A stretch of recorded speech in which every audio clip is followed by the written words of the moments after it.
Episode 14, how much should an agency charge for its idea and creativity? Very tricky question. Guys, my name is Eric Koenigsdorfer, and I started this channel wanting to share with you what I've learned during my career in graphic design, marketing, advertising, and what I call brand communication.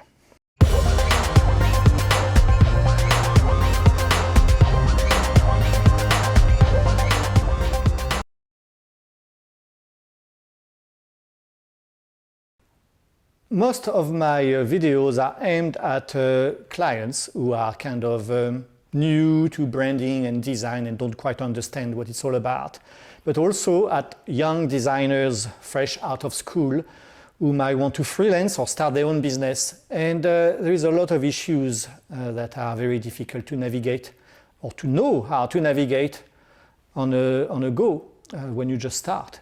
So maybe the experience of somebody in a business for 30 odd years might help to give you ideas on how you could yourself navigate those issues. So this is just me sharing my experience.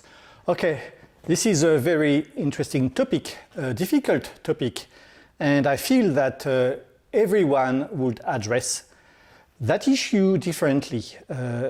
Like I often say, your business is a reflection of yourself, and depending how confident you are, and obviously how talented you are, will reflect on your pricing structure and how you can charge and you feel confident charging for your services.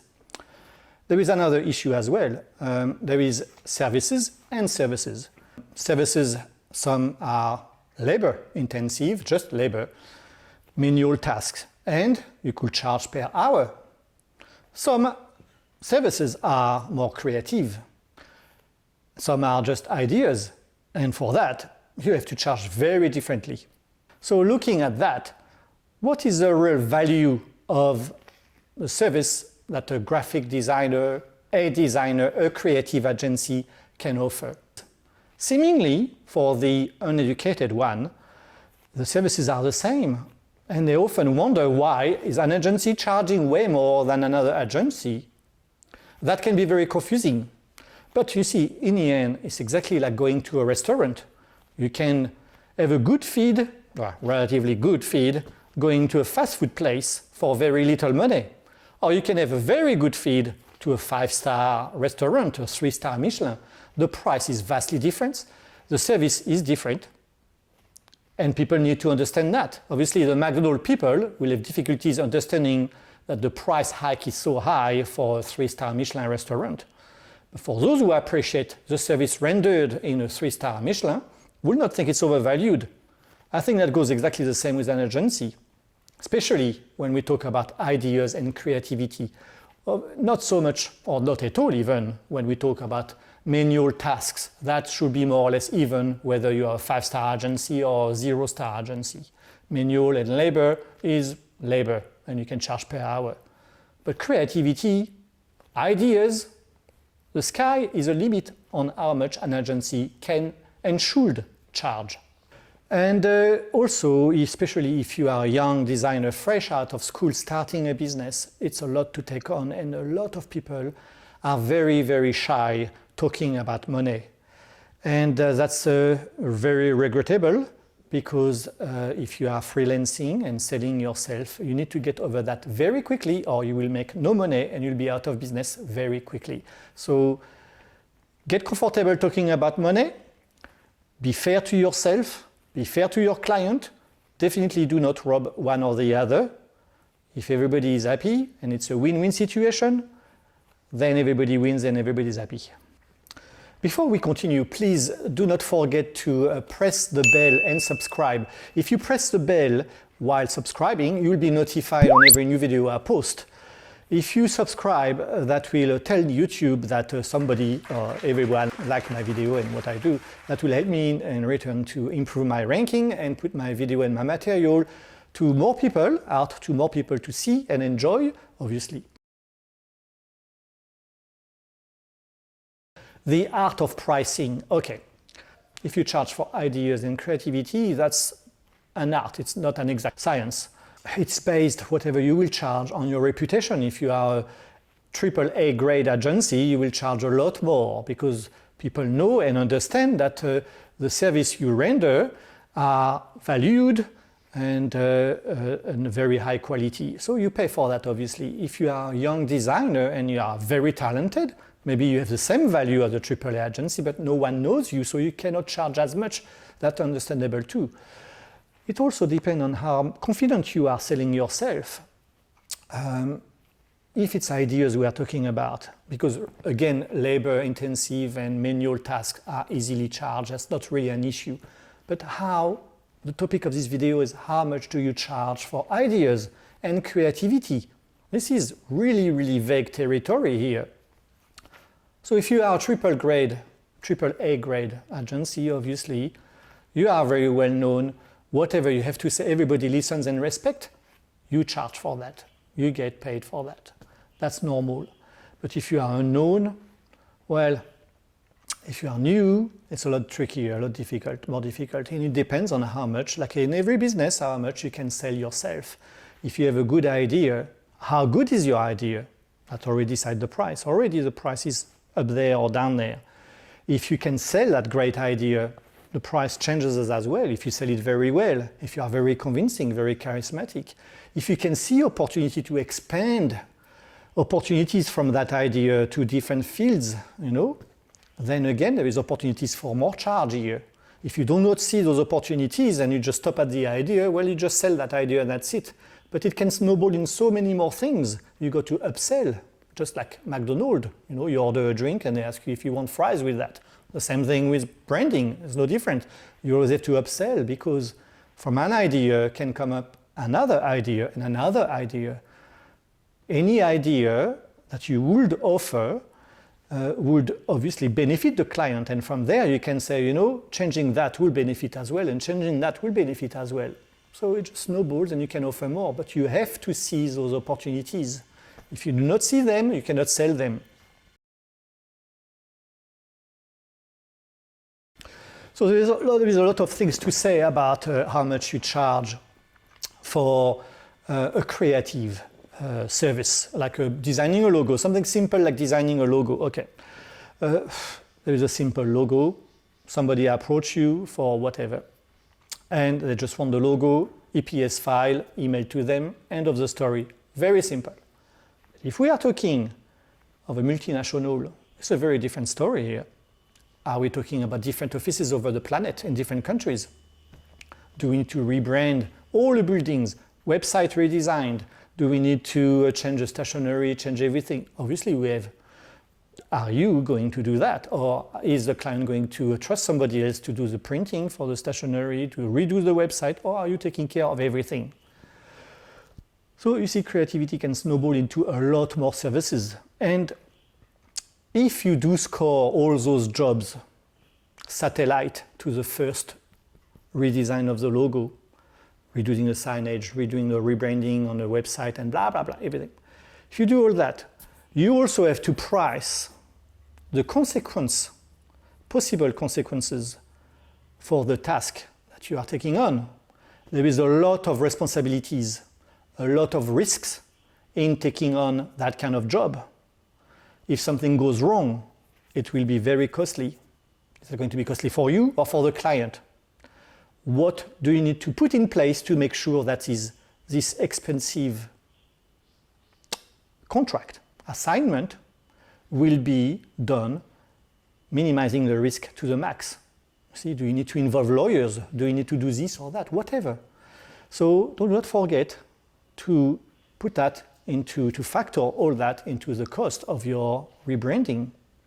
Because if you do not do that, and something goes pear-shaped, like it often does, you'll be in big trouble. That could be the end of your business. A lot of people are very shy talking about money. And this is how it's very much a reflection of yourself, of your self-image. Who do you think you are? What do you think you are worth? If you think not much of yourself, obviously when we are talking of millions of dollars, you are going to back off and say, oh, this is too big for me. And you are going to shy away and miss out on a big job. But if you are not that shy, and able to tackle and learn how to tackle this kind of size of business, then you'll be greatly benefiting, obviously.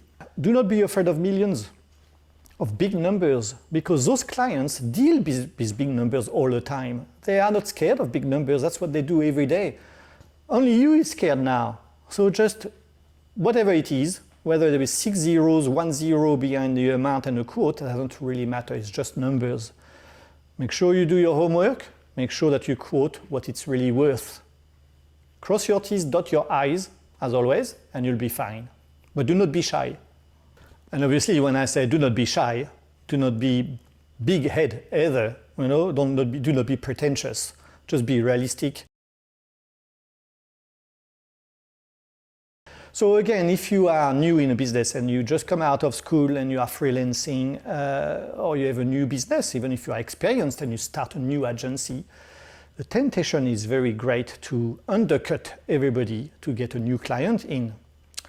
So that's a double-edged sword, obviously. The business reality are that you do have sometimes to undercut and to price very little just to gain something and get a new client. But this can only be shortly lived.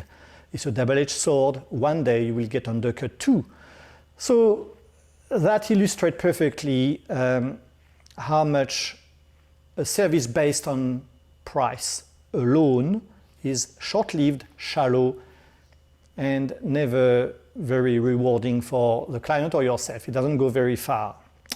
People who focus too much on a bottom line, on a price, are not clients that I would personally pursue. At the end, nobody is happy.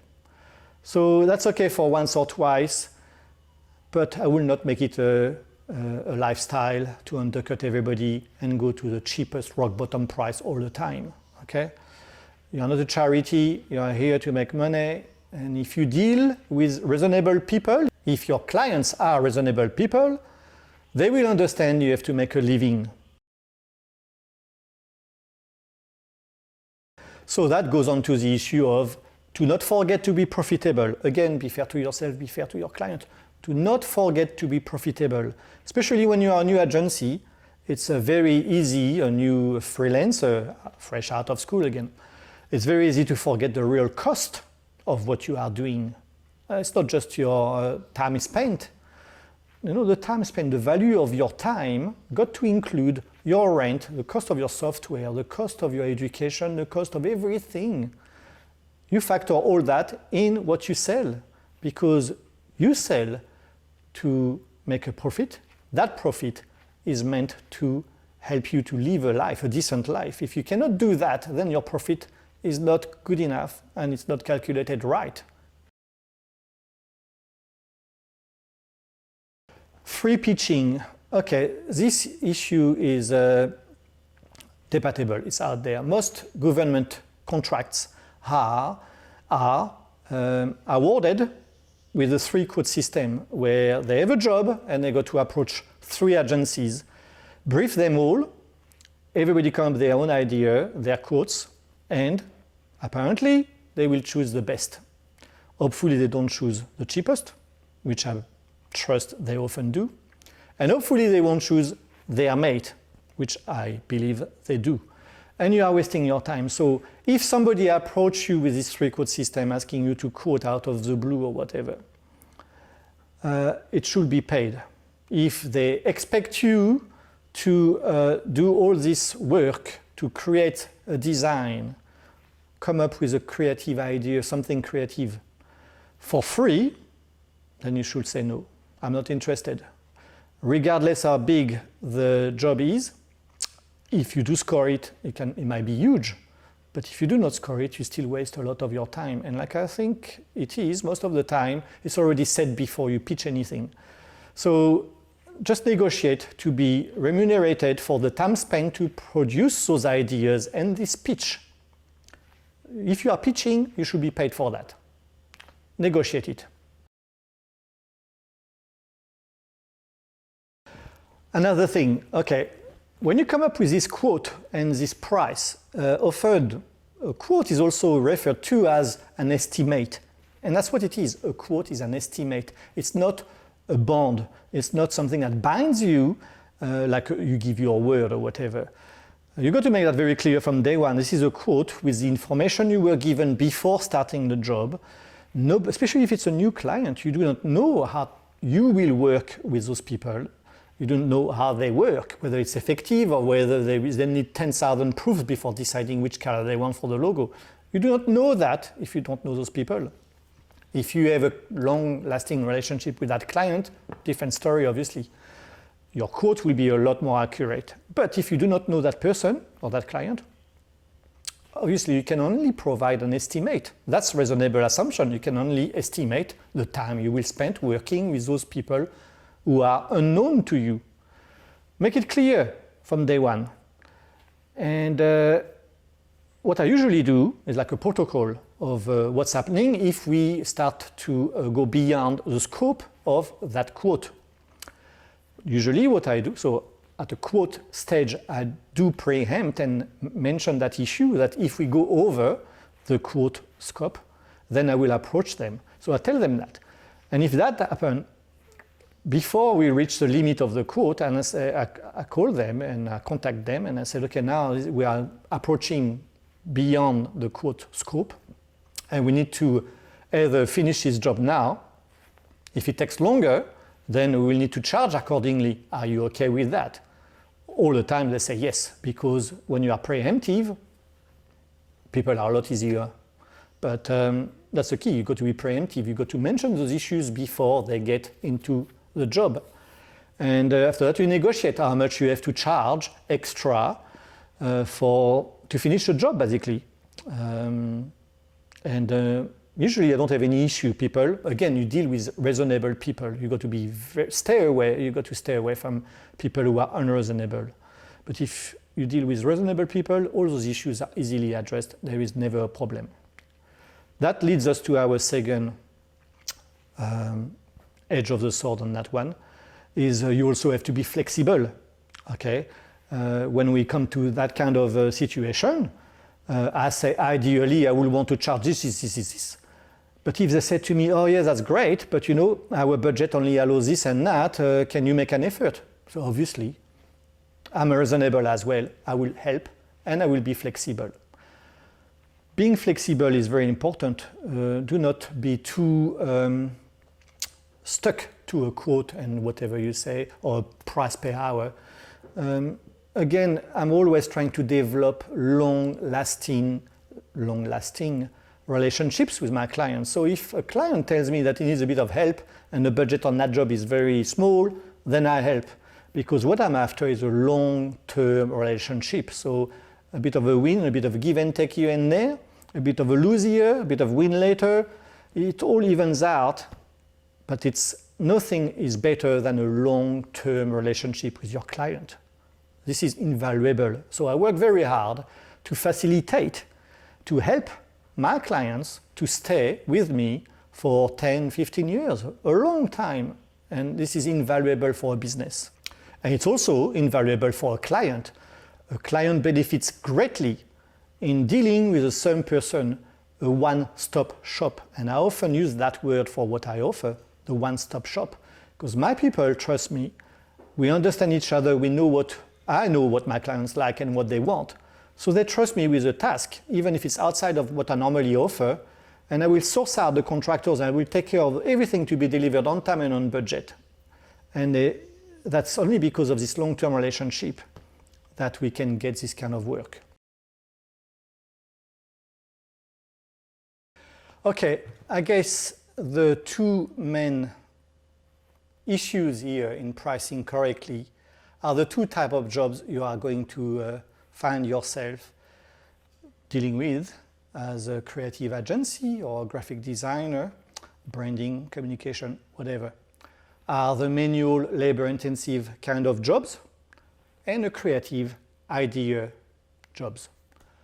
Those are very different pricing structure, and obviously there is a lot more money in creativity and idea than in a labor-intensive and manual.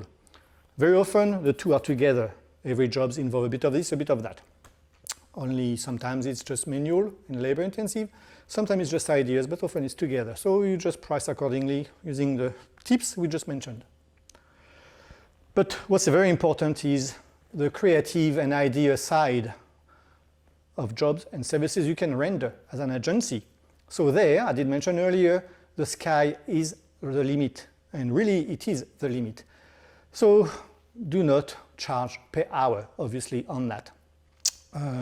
If you have 30 years experience, if you are like Picasso, it might take 5 minutes to create a $20 million painting. It did not really take 5 minutes though. Okay, there was a famous designer who said, it took me 40 years to do this logo in 10 minutes. So you charge accordingly. Those 40 years experience. It's not 10 minutes spent to actually do this logo. It's 40 years of work, of dedication, talent of 40 years to be able to create something. The time you spend in creativity and the idea market, the time spent is irrelevant. What is relevant and what should be charged to the client is the value that you have created to that client. That's all that matters, is the value. How much money is that idea, that logo, that whatever, campaign, advertising campaign, branding, whatever, what value is it going to be to that client? What value you have created to that client? How much money have you added to this client's portfolio? That's all that matters. So if it's worth 300 million, if it's worth $3,000 a year, you charge accordingly. Okay, interior designers, architects, or whatever, they can charge a fee of the profit or the money or the value created. It could be like anywhere from 0.5%, 0.1% to 10, 15%, whatever. You negotiate that. It's a case per case situation. It depends on the client, the value that has been created, the market, the way they work, blah, blah, blah. The risk, we mentioned risks earlier, you know. So really it's a case per case situation. That's where you got to be smart, and that's where you got to be a good businessman here to see the opportunities in what you have just created here and make sure you capitalize on what is that opportunity, what is available to you. Again, be fair to yourself, be fair to the client. Do not rob your client ever. But in a domain of ideas and creativity, charge per value. The value you have created, the value added, how much money is your idea worth to that particular client. Charge a percentage of that. So that could be a one-off fee, that could be a recurring fee, that could be whatever. You could have a contract. This is up to negotiation between you and the client and the way they operate normally, what they are accustomed to. Be flexible again, see what culture, pricing culture they have, and what is your culture, and try to come to an understanding to make both parties happy. But this is very important. Focus on the idea market, the creative market. There is a lot more money if you are able to develop value to that client, quantifiable value. And that's your job, to be able to justify the value that you pretend that what you are doing, your idea, is going to be worth to that client. If you can prove that this creativity of yours, this idea of yours is worth X money to that client, you are entitled to claim a percentage of that money. That's it. Thank you.